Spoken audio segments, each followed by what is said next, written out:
হিন্দুরা ওরা মুসলিম ওই জিজ্ঞেস গুঞ্জন অসহায় যদি বলেছিল যে কান্ডারি বড় ভাই সন্তানে বড় ভাই আমাদের দেশের যিনি কান্ডারি আমাদের দেশের কান্ডারি হচ্ছে আমাদের দেশের মাননীয় প্রধানমন্ত্রী মাননীয় নরেন্দ্র দামোদর দাস মোদী।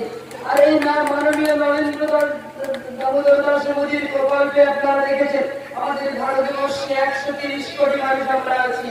130 কোটি মানুষের জন্য 130টা প্রকল্প যোজনা করেছেন। কোথাও কোন প্রকল্পে বলা নেই যে এটা হিন্দুদের, এটা মুসলিমদের, এটা খ্রিস্টানদের, এটা জৈনদের। তিনি বলেছেন তার একটা স্লোগান ওটা ভারতবর্ষের মানুষকে মুগ্ধ করেছে। তার একটা স্লোগান ভারতবর্ষের বিভিন্ন প্রান্তের সবার মুখে মুখে শোনা যায়। স্লোগানটা হচ্ছে তার সবকা সাথ সবকা বিকাশ। তিনি কখনো বলেননি এটা হিন্দু মুসলিম থেকে বৌদ্ধ খ্রিস্টান জৈনদের জন্য। তিনি এখানে কোনো ভেদাভেদ করেননি। আমাদের দেশের প্রধানমন্ত্রী ওনার জন্য আমাদের গর্ব হয়। ওনার 56 ইঞ্চি সিনা। আমাদের যিনি বিরোধী দল কংগ্রেসের নেতা, কংগ্রেসের মাননীয় সভাপতি, আমাদের মাননীয় প্রধানমন্ত্রীকে বলেন তার 56 ইঞ্চি সিনা। আর 56 ইঞ্চি ছাতি বটে। আর এই 56 ইঞ্চি ছাতি দিয়ে তিনি আমাদের দেশকে গোটা বিশ্বের দরবারে 1 নম্বরে নিয়ে যেতে চাইছেন। তার চেষ্টা, তার যোগ্যতা, তার দক্ষতা, তার প্রতিভা, তার দূরদর্শিতা, তার সৃজনশীলতা তার আমাদেরকে মুগ্ধ করেছে। আমরা ভারতবর্ষ হিসেবে গর্বিত ওনার জন্য। আমাদের একজন শক্তিশালী নেতা, তিনি শুধু আমাদের ভারতবর্ষের প্রধানমন্ত্রী নন, তিনি ইতিমধ্যে গোটা বিশ্বের 1 নম্বর নেতায় পরিণত হয়েছেন। গোটা বিশ্ব আমাদের দেশের প্রধানমন্ত্রী।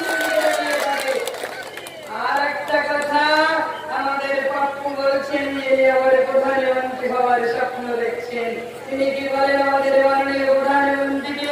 মাননীয় প্রধানমন্ত্রী বলেছেন যে আমি চৌকিদার, মেয়ে চৌকিদার। তিনি বলেছেন যে আমি চৌকিদার, আমি 130 কোটি মানুষের পাহারাদার, আমি চৌকিদার। পাপ্পু বলছেন চৌকিদার নাকি চুরি করছে। আমরা বলতে চাই কংগ্রেসীদের যে আপনারা দেশের 72 বছর ধরে দেশটা স্বাধীন হয়েছে। স্বাধীনতার প্রায় 50 বছর ধরে কংগ্রেস আমাদের দেশটাকে শাসন করেছে। তারা লুটে পুটে খেয়েছে, দেশের মানুষকে তারা লুটপাট করেছে, দেশের আকাশে লুটপাট করেছে, দেশের পাতাল মানে কয়লা খনি লুটপাট করেছে, আর মানুষকে তো লুটে পুটে খেয়েছে। আপনাদের খুঁজে স্পেকট্রাম কেলেঙ্কারির কথা মনে আছে? তার মানে তারা আকাশেও দুর্নীতি করেছে, আকাশ থেকেও বিক্রি করে খেয়েছে। আমাদের দেশের সমস্ত কিছু তারা লুটে পুটে খেয়েছে। আর এমন একজন প্রধানমন্ত্রী আমরা পেয়েছি যিনি বলছেন আমি দেশের 130 কোটি মানুষের প্রতিনিধি, যিনি বলছেন আমি দেশের 130 কোটি মানুষকে পাহারাদার, তিনি বলছেন আমি 130 কোটি মানুষের আমি চৌকিদার, তিনি বলছেন আমি 130 কোটি মানুষের সেবক, আমি সেবা করতে চাই।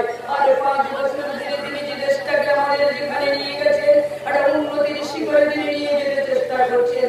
কিন্তু পেছন থেকে চৌকিদার থাকলে তো বাড়িওয়ালার চুরি হবে না। চৌকিদার চলে এসেছে, সে হাত পাড়ছে, ডাক পাড়ছে, বাড়িওয়ালাকে সে সজাগ করছে, সাবধান করছে, সচেতন করছে। বাড়িওয়ালাকে চৌকিদার বলছে যে আপনি ঘুমালেও কিন্তু সাবধানে ঘুমাবেন। আপনার বাড়ির দরজা, আপনার বাড়ির জানালা আপনি ঠিক মতো লাগিয়ে ঘুমাবেন, নইলে যে কোনো মুহূর্তে চোর চলে আসবে। আর এই একজন চৌকিদারকে ধরানোর জন্য একটা চৌকিদার আমাদের দেশের মাননীয় প্রধানমন্ত্রী নরেন্দ্র দামোদর দাস মোদী। আর একটা চৌকিদারকে তাড়ানোর জন্য সমস্ত চোর এক জায়গায়। আমাদের দেশে যত চোর আছে সব চোরগুলো ব্রিগেডে জমায়েত হয়েছিল 19শে জানুয়ারি। তারিখটা বলে দিচ্ছি আমি, 19শে জানুয়ারি 19টা দলের চোরের নেতা নেত্রীরা এখানে এসে হাজির হয়েছিল ব্রিগেডে। এসেছিল লালু প্রসাদের ছেলে তেজস্বী এসেছিল, যার বাপ কি করেছে জেলে আছে, অখিলেশ যাদব এসেছিল, যার পিছনে সিবিআই ছুটছে। আর কে এসেছিল? চন্দ্রকুমার স্বামী এসেছিল, যার পিছনে সিবিআই আছে। এইরকম যারা এসেছিল তারা প্রত্যেককে চোরের নেতা নেত্রীরা ব্রিগেডে এসেছিল। ব্রিগেডে সেদিন কত লোক হয়েছিল মনে আছে আপনাদের? আমাদের দিদিকে নাকি তারা প্রধানমন্ত্রী করবে। দিদি সবাইকে ডেকেছিল যে তারা যেন বক্তব্যে কি বলে যে দিদিকে প্রধানমন্ত্রী করতে হবে। 19টা দলের যারা প্রতিনিধি এসেছিল, বিশ্বাস করুন একজন 18টা দলের প্রতিনিধিরা একজনও কিন্তু মুখ স্পষ্ট কিন্তু বলেনি যে আমাদের দিদিকে প্রধানমন্ত্রী করতে হবে।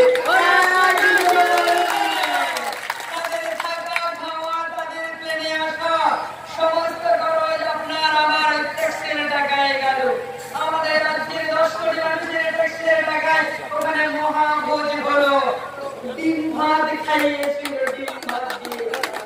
তারপর আমি সেদিন দুপুর বেলায় কলকাতার ট্রেনে চেপে শিয়ালদার ট্রেনে চেপে বহরমপুরে ফিরছিলাম। ট্রেনের মধ্যে দেখছি দুপুর বেলায় তবু ট্রেনে দেখছি তৃণমূলের বেশ পরা অনেকে আছে। তো হকাররা জিজ্ঞেস করছে, ভাই তোর তো তৃণমূলের বেশ পরে আছিস, তুই আবার দুপুর বেলায় চলে আসছিস কেন?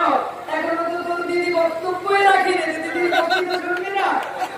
তখন ওই যারা তৃণমূলের হয়ে বেঁধে লাগিয়ে গেছিল তারা বলছে, গতকাল রাতে আগের 18 তারিখে রাতে গেছে আর কি গাড়ি করে গেছি। ভাই ওখানে যাও, ব্রিগেডে যাওয়ার আমাদের সঙ্গে কন্ডিশন হয়েছে, তোমাকে মাঠে একটুখানি ঢুকতে হবে, গাড়ি থেকে নামবে, তার জন্য 500 টাকা দেবো।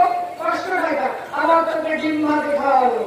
ডিম ভাত খাওয়া হয়ে গেছে সকালবেলায়। 500 টাকা আমি যখন গাড়ি থেকে নামি তখন 500 টাকা নিয়ে নিয়েছি।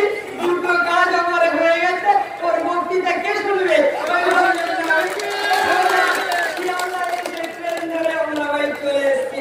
বাড়িতে চলে যাবো, অনেক কাজ আছে বাড়িতে।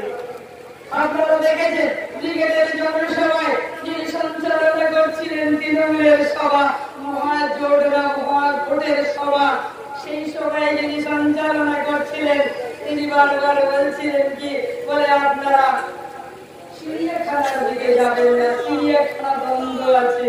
তার মানে দিদি যখন বক্তৃতা করতে মঞ্চে উঠেছে, যে মুহূর্তে দিদির বক্তৃতা শুরু হবে তখনই কিন্তু মাঠ প্রায় গড়ের মাঠ হয়ে গেছে, তার মানে ফাঁকা হয়ে যাচ্ছে।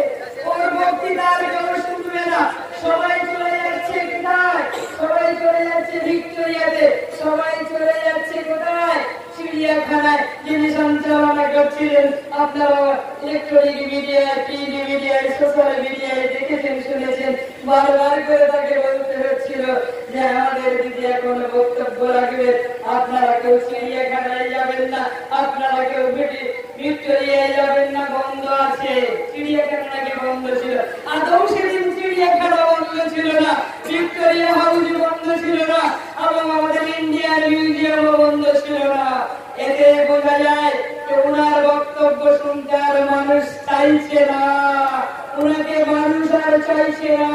আমি তাই আপনাদের কাছে বলতে চাই, আমাদের রাজ্যে মামাটি মানুষের সরকার আছে, সরকারের নাম মামাটি মানুষ। এই মামাটি মানুষটা হচ্ছে বাংলাদেশের একটা যাত্রা পালার নাম। বাংলাদেশ থেকে যাত্রা পালার নামটা এখানে ধার করে নিয়ে এসেছে মামাটি মানুষ। আর পার্টির নাম কি? টিএনসি। এর ফুল ফর্ম কি জানেন?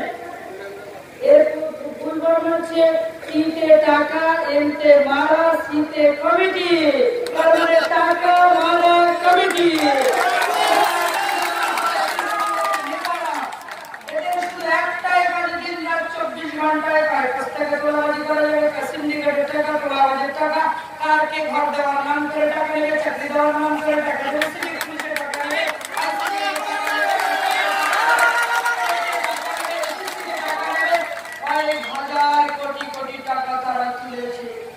টাকা দিয়েছে। বিশ্বাস করুন তাদের কোনো অপরাধ নয়, তাদেরকে প্রলোভন দেখিয়েছে, প্রলোভনের পথে ফেলিয়ে তাদের কাছ থেকে টাকা নিয়েছে। এরকম প্রত্যেকটা বুঝে বুঝে থেকে তারা টাকা কালেকশন করেছে।